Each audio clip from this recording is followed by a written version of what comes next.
Ladies and gentlemen, the American jury and Bulldog Nation, I want to reveal to you a summary of what's gone on in this country over the past 3 months.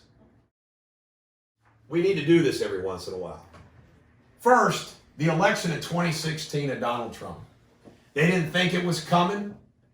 They tried to take him down by holding the grab him by the you-know-what issue. They thought that would defeat him.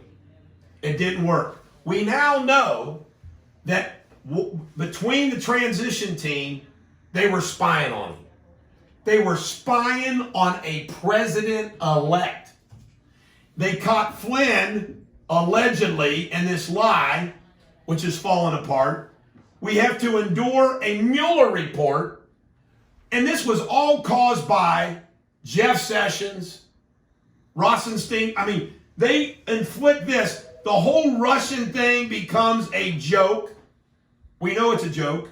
Then they put him through impeachment. Ladies and gentlemen, the American jury and Bulldog Nation, despite going through all of this hell based upon trade policy, tax policy, and regulatory policy, the economy is hitting record numbers. I put Roger Stone up here because this just happened. They're flipping out on the Roger Stone commutation, which is remarkable. Why? What Roger Stone allegedly did and was convicted of is nothing compared to all the things that all of the people in this corruption are never charged with. Biden, Beau Biden, you name it, Hunter Biden, all of it is just a joke. It's a joke.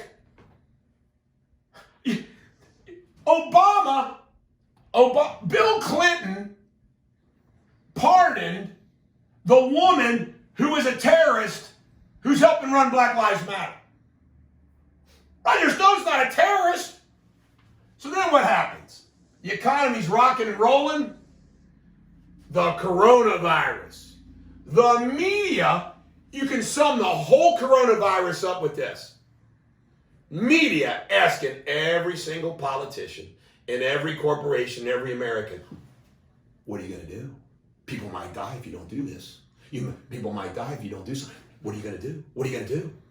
So it's like, okay, well we got to take this here, and the media, people might die from it. Scare the hell out. So what we do the lockdown. Flatten the curve.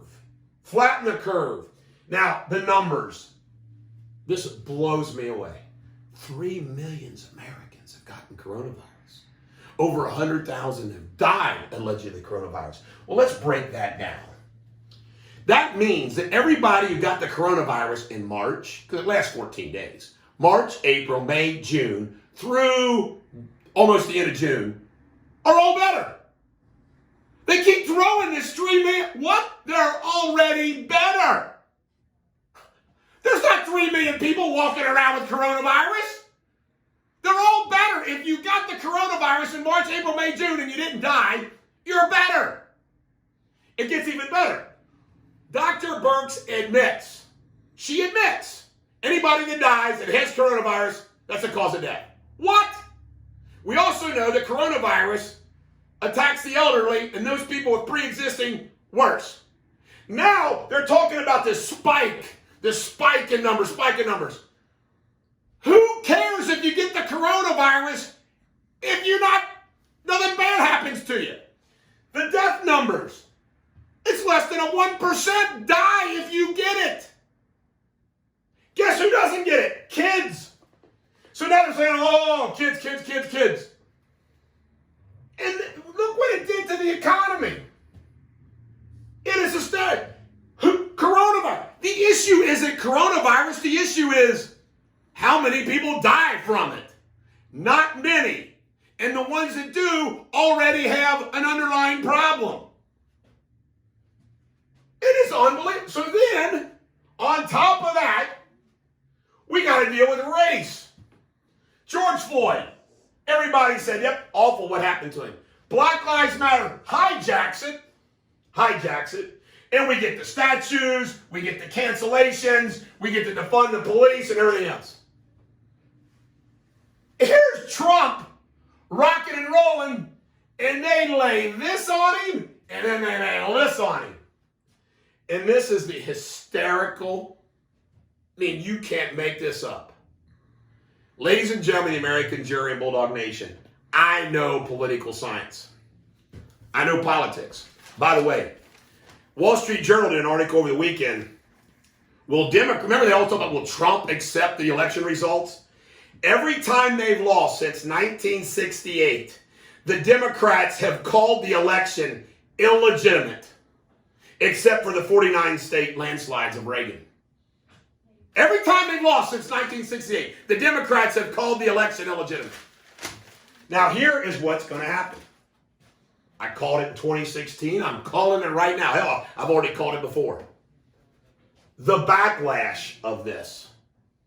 The backlash of people are going to start saying, you know, people aren't dying of this. I want my kid to go back to school. This is crushing my job. This is crushing my job. This is crushing my company. What the hell's going on? And then the race issue. Americans, law and order. You know, what the hell's going on in these cities? Cancel statutes, defund the police, everything else. Your average law-abiding America across this country from sea to shining sea is going to be saying, what the hell?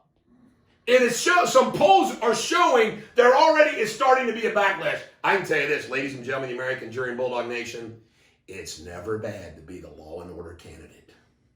Ever. Nixon won in 68. Civil rights movement, everything going. He won in 68. What? He was the law and order candidate. Law and order. Trump's going to be the law and order. Joe Biden and the Democrats have embraced all of this. All of this. This whole fake, phony stuff. Now, I know coronavirus is a real disease.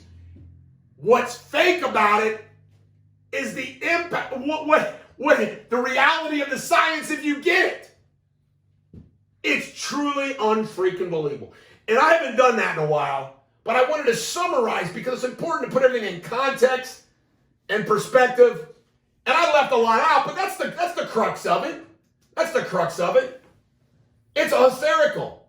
And Trump is going to still win.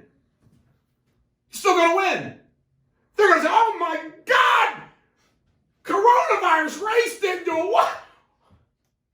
My buddy told me, it came up with this, Randy McCaffrey, the Air Force chaplain. He called Bill Clinton Wile E. Coyote because he'd never die. You know, the Jennifer Flowers stories, nothing would ever wipe out Clinton. Well, folks, Donald Trump's the new Wile E. Coyote. This is the Bulldog. Every dog has their day. Trump is going to win.